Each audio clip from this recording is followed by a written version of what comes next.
Good afternoon, everyone, and welcome to today's update on Hurricane Lee. Bon après-midi à tous et bienvenue à cette mise à jour concernant l'ouragan Lee. This afternoon's speakers in the following order are Kyle Levitt, Director, New Brunswick Emergency Measures Organization, Pete Lucier, Manager, New Brunswick Emergency Measures Organization, Trent Martin, Executive Director, Transmission and Distribution Operations, MB Power, and the Honorable Chris Austin, Minister of Public Safety. Les porte-paroles aujourd'hui dans l'ordre suivant sont le directeur de l'Organisation des mesures d'urgence du Nouveau-Brunswick, M. Kyle Levitt, le gestionnaire de l'Organisation des mesures d'urgence du Nouveau-Brunswick, M. Pete Lucier, le directeur exécutif des opérations de transmission et de distribution d'énergie Nouveau-Brunswick, M. Trent Martin, et le ministre de la Sécurité publique, M. l'Honorable Chris Austin. Avant de céder la parole au directeur Levitt, voulez-vous assurer de désactiver le son de vos micros? Before I turn things over to Director Levitt, I'm asking everyone online to ensure your microphones are placed on mute. Director. Thank you so much.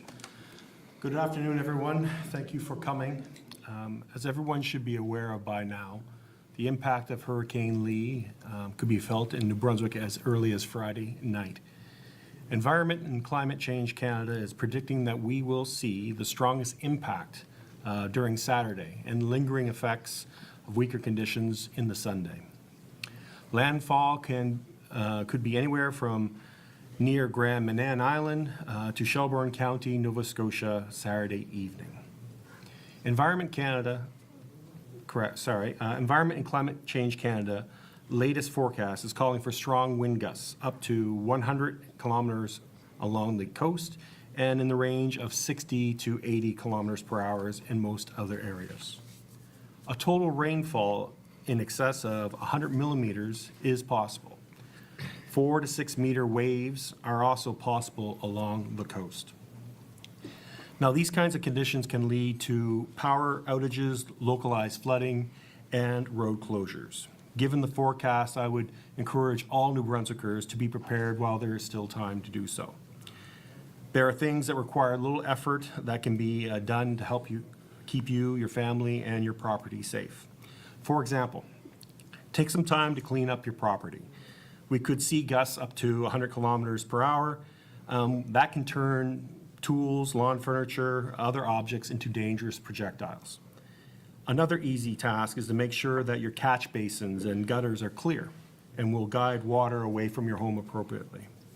If you have skills to do so, cut down dead tree branches that might fall during the storm and damage vehicles or your home. And of course, make sure that you have an emergency kit that can sustain you and your family, including your pets, for a minimum of 72 hours. If you're unsure about how to go about making such an emergency kit, there's lots of information online via the gnb.ca website or social media channels. The best approach is to use common sense and to remain calm. Stay informed and stay safe. Before and during the storm, you can go to Environment and Climate Change Canada's website, where the storm track, the rainfall, and the wind speed are updated several times a day. After the storm, MB-EMO and other partners will be posting updates on their websites and social media channels about power outages, road closures, and more.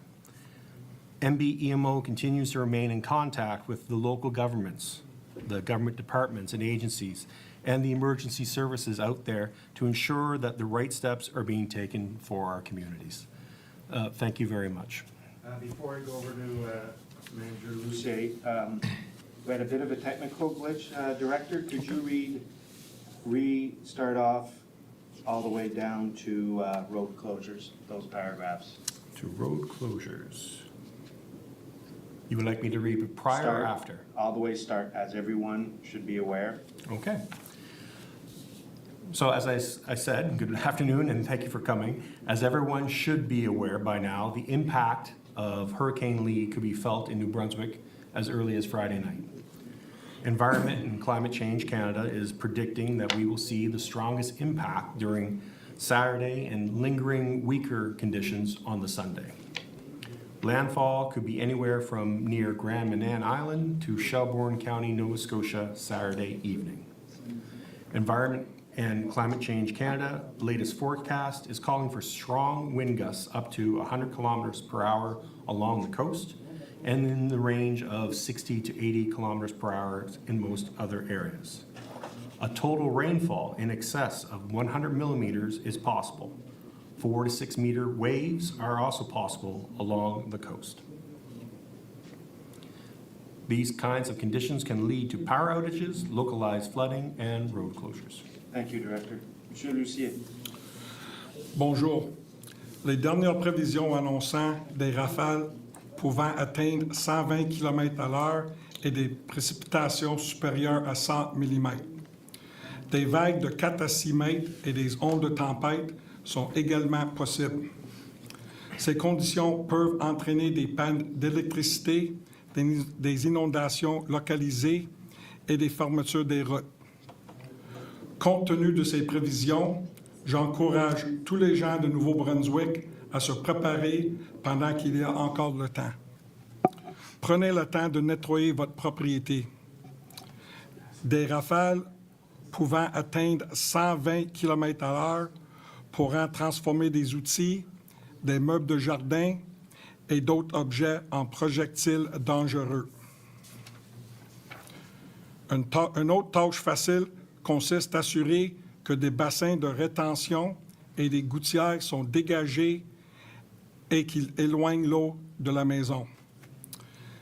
Si vous avez des compétences nécessaires, coupez les branches d'arbres morts qui peuvent tomber pendant une tempête et endommager un véhicule ou votre maison. Et bien sûr, assurez-vous d'avoir une trousse d'urgence qui vous permettra de subvenir à vos besoins et à ceux à votre famille pendant au moins 72 heures. Si vous n'êtes pas sûr de savoir comment préparer une trousse d'urgence, vous trouviez sur le site web de l'Organisation des mesures d'urgence du Nouveau-Brunswick et sur des canaux de médias sociaux de nombreux renseignements sur ce qu'elle devrait contenir. Mais la chose la plus simple et la plus importante que vous puissiez faire est sans doute de faire preuve de bon sens. Restez informés et en sécurité. Avant et pendant la tempête, vous pouvez consulter le site web d'Environnement et Changement climatique Canada, où la trajectoire de la tempête, les précipitations et la vitesse du vent sont mises à jour plusieurs fois par jour. Après la tempête, l'Organisation des mesures d'urgence de Nouveau-Brunswick et d'autres partenaires afficheront des mises à jour sur leur site web et leurs canaux de médias sociaux au sujet des pannes d'électricité, des fermetures de routes et plus encore. Merci. Good afternoon. We have been monitoring and preparing for this weather system for the past week. We continue to refine our strategies based upon the latest forecasts. Tomorrow morning, we are opening our Emergency Operations Center. This center provides a central place to coordinate planning for outage restoration and response. We are checking our equipment, trucks, and ensuring our employees and our contractors are fully prepared to respond safely and efficiently when outages occur. At this time, we have approximately 600 resources available to us to respond across New Brunswick when outages occur. These include power line technician, vegetation management personnel, damage assessors, logistics, customer care agents, etc. They are being staged in key areas across the province to ensure they are able to respond quickly and efficiently. We're also collaborating with our provincial emergency management partners and neighboring utilities partners to coordinate our response. While we are preparing, there are things you can do to be ready as well. Make sure you have your 72-hour emergency kit on hand. Your kit should include essentials such as water, non-perishable food items, a manual can opener, flashlights, fresh batteries, a first aid kit, a battery-powered radio, and any special items such as prescriptions or infant formula. You can bookmark our outage map on your mobile device. This is where you can get updates on restoration if you lose power. Be sure to report your outage online as well. Please don't assume we know your power is out. Refresh your knowledge about operating a generator safely. Make sure it is installed and used correctly will help keep you and your family safe. Follow MB Power and social media channels as we will continue to share updates as the situation evolves. Finally, safety is at the heart of everything we do, and we are committed to respond efficiently and safely to any impacts we may face in the coming days. Our crews are highly trained to handle events such as these. I have all the confidence in the world in our team, and we are committed to serving New Brunswickers. Thanks. Good afternoon, everyone. I want to thank everybody for tuning in to this live event and the importance of the update that we're receiving both from New Brunswick EMO as well as NB Power. We have a great team here at MBO under the Department of Public Safety, so I do want to thank Kyle, Pete, and Trent for their work on this file. The work really started right around Monday. Is when we started to be aware of the potential of Lee, and now it's becoming quite clear that we are going to have an impact from Lee in the coming days. Before I get too deep into Lee, I do want to mention as well the incident in St. John that is currently being dealt with in relation to the AIM facility. Air quality, of course, as most of you know, has been greatly affected by this fire, and the people across St. John are being impacted by it.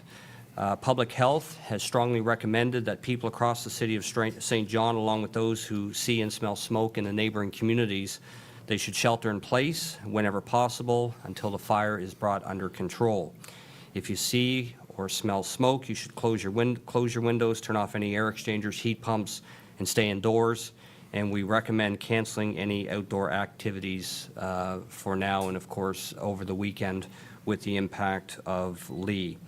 It is my understanding that the City of St. John is dealing very effectively with this fire, as well as the St. John Fire Department. Our provincial coordinators are there to assist and support in any way possible if needed, but very pleased and proud of the work done by the City of St. John in relation to this event as well. So when we talk about Lee and the impact coming up here this weekend, I do want to stress the importance of not being complacent with this storm. I understand it is going to be impacting us in a relatively significant way. And, I would refresh people's memory back to Fiona, which was recent, and even Arthur back a few years ago, and the impact that had on power outages and the lives of New Brunswickers. So don't underestimate the storm. Be prepared, as my colleagues have said, the 72-hour kit. Make sure you have batteries, water, food, portable radio, your medications in place should the power go out in your home and in your area. Stay away from coastline, other areas where water and waves may be high and unpredictable. And always remember that it's not just about your safety, but it's about the safety of first responders that may have to come, if you're not taking the advice that we're trying to give, especially in relation to those coastal areas and the Bay of Fundy. If you don't have to go out in the storm, please stay home, keep you and your family safe. Flooding, of course, is always an issue. Power outages. Keep your refrigerator, freezer doors obviously closed as much as possible. And if you think the power will be out for at least 4 hours, of course, food can be kept cold in coolers with ice to get you through the first few hours. And we've all gone through these sort of events before. But again, the objective is not to be complacent. Don't underestimate, again, the impact of power outages and how long they could last, depending on the severity of the storm. And be ready and be prepared. Go to our website, Justice and Public Safety. The EMO link is readily available on social media, and we encourage you to go there for regular updates. So stay safe, New Brunswickers, and be prepared for the weekend that is coming. Thank you.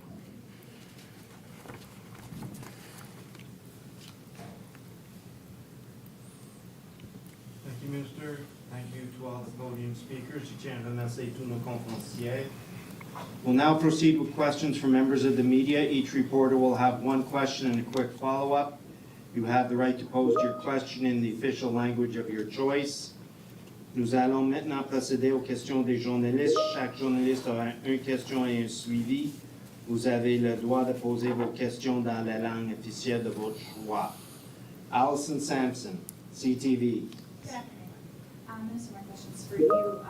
Funding was changed and limited disaster assistance funding after Storm Fiona. How can people apply if they are affected, and what is there for them after this storm? So depends on the severity of the storm after, post-storm in relation to disaster financial assistance. That program is still there. It's fully intact. The process is very similar to what it's always been. There's a threshold that does have to be met in relation to the releasing of funds, and then the eligibility for each home, each resident, should they need it. The key to remember, of course, is that DFA is not an insurance program. It's there for those that could not get insurance or that are, suffering losses that are uninsurable. But that program's there. It's effective, and we've seen time and time again that New Brunswickers have utilized that program to help them get back on their feet. So we will be there to help if it's needed, and EMO, again, has done a great job ensuring that those types of programs are there for our residents. So. We're seeing storms like this yearly now. Does the province feel the need to, address funding into the future for these kind of disasters? Is there anything that you're planning on or setting aside at this point, seeing that it is happening very regularly? I think the key behind any storm or any natural event that happens is how do we mitigate? It's always the preparation in relation to what storm may come, when it may come. So New Brunswick, I think, does quite well in that relation to mitigation. And we're constantly looking at ways of how do we look at our public infrastructure to ensure it can withstand heavier rain and winds. So we're always looking at those avenues. I know when it comes to our forest as well, this has been a very wet season. I mean, we all know it's been a very wet summer, which again raises some concern with the wind. Sometimes even lower winds, if the grounds are saturated, the roots of the trees don't quite hold as well as they would in other occasions. So these are all areas we're constantly looking at. How do we mitigate and try to get ahead of these events? Thank you. Hina Alam, Canadian Press.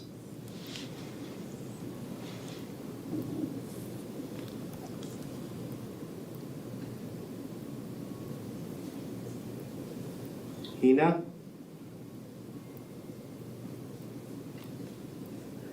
What's your name? We're gonna move on to Vicky Hogarth with CHCO TV. Thank you, and I apologize if this has been addressed. We're having a few issues hearing online. Hurricane Lee is expected to hit southwest New Brunswick at 2 a.m. on Sunday at high tide. What can we expect at this point in time, and are there any specific safety measures that coastal residents should take to protect themselves from the anticipated storm surge and high waves? Yes, thank you very much for the question. I think the most obvious approach is obviously to apply common sense and stay away from areas which are at risk of having the effects on people and try to realize that there's no need to go out and no need to go do storm watching and all that sort of thing, right? The actual effects I would leave over to, obviously Environment and Climate Change Canada to comment on. But the main thing is the 4 to 6 meter waves and whatnot we're expecting is probably at the higher end if everything goes as planned, as anticipated. There's really not much more from a prevention perspective that we can do other than just staying away from those dangerous areas and staying safe. Ms. Hogarth, do you have a quick follow-up? I apologize if this has been addressed as well. I just can't hear. what is NB Power doing specifically to get to areas where you are already aware that trees pose a threat to break in a storm? Yep, thanks for the question. So MB Power is looking at our response plan provincially. We will stage resources based upon a strategy and easy deployment. So centralized deployment across the province, which will help address any outages as damage assessment comes in. We'll be able to respond accordingly. Thank you. Julie Sicot, Radio-Canada.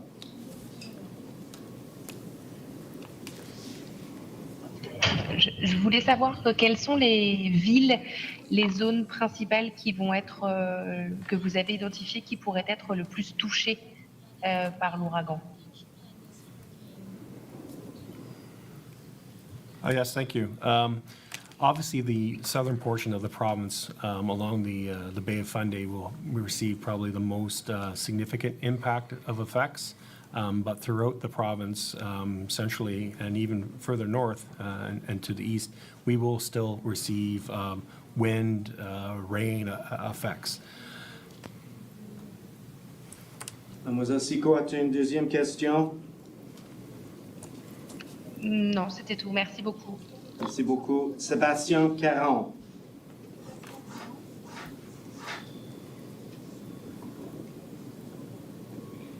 Hi, Bruce. Can you hear me? Yes, Hina. Hi, Hina. Hi, Bruce. I was wondering if you can tell me what have you done? What has the government done to ensure cell phone coverage during this storm and make sure that alerts go out to people and we don't have a disaster like it was in Nova Scotia where people lost their lives? Thank you for raising the question. Obviously, alerting our public is key and to any kind of emergency preparedness. I can tell you that prior to this immediate event, a couple of days ago, we had a discussion between our department and with the telecommunication providers to address this, to make sure that we understand if they had any questions or concerns or issues in exchange, to make sure that we can effectively warn New Brunswickers of any kind of action that needs to be taken. From those discussions, they've indicated that they are ready for the storm that's approaching us. Obviously, chance comes involved with a lot of these kind of situations, but I'm confident that the telecommunications service providers and our organization are doing the utmost to prepare for that. Hina, do you have a second question?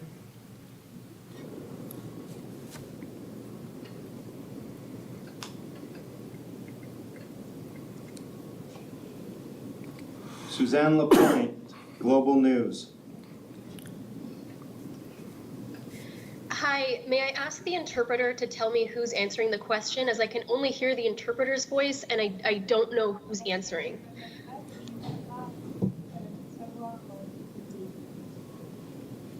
I just need the name of who's answering the question. So what has the government learned from Hurricane Fiona last year? Are there any changes to emergency response that have been implemented? Director Levitt. Yes, thank you. The activities around emergency management, they haven't changed within the province. We always are looking to see how we can mitigate, prepare, respond, and then effective recovery after any kind of a natural disaster. So as far as the what we've learned from previous episodes like Fiona, there's been a lot of improvements in understanding communications between groups so that we can collaborate and cooperate more readily. We've had after-action report process done where we asked each participant to identify what they think worked well and then pass those good practices to others and to identify what did not work. So I can't really put a finger to any one specific increase in any sort of capability, because when you're looking at a disaster the size of impact like Fiona, everything that was in place here in the province did the best that it can. Could there be better improvement, more capacity? Yes, of course. As we move forward, we're always looking to strive for that. So as it stands right now, I would say that the biggest factor of change for us is the fact that we have more agencies, we have more departments, we have multiple levels of government, right down to the rural districts. We're now more involved, cooperating, communicating, so that way we can collaborate in planning and actually cooperate more readily in the event of a response. So, Suzanne, do you have a follow-up? Yes, please.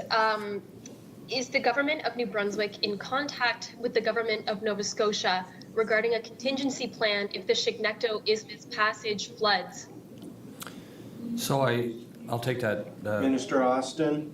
Thank you for the question. So I did have a conversation with our counterpart in Nova Scotia, Minister of Public Safety, Minister Lohr, on Monday, again, getting ahead of this incident. So we've agreed, and I know both EMO here in New Brunswick as well as Nova Scotia, I believe as well as PEI, we work very closely together, and if there's areas that we can support them, and I know the feeling is mutual, as Minister Lohr had mentioned, that they are here to help us too, and we will continue to do that, whether it's the weather event that we're seeing or any other event that may come forward. We do have a very good cooperation in that regard. Thank you. Hannah Rutherham with CBC. If I can just ask a last question, are you going to be holding media availability this weekend? So we are on standby, and I can tell you that we will be updating the public on a regular basis throughout the weekend. Of course, in my role, capacity as minister, I'm on call 24/7, and I know the EMO team is in the same the same sort of thinking. So we are here. Information will be put out on a regular basis, and we're on standby should should we need to have another news conference. Do you have another question, Hannah?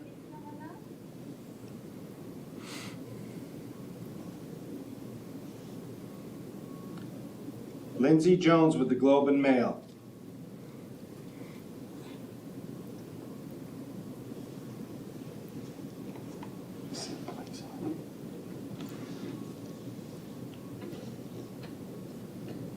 Mélodie avec ses médias.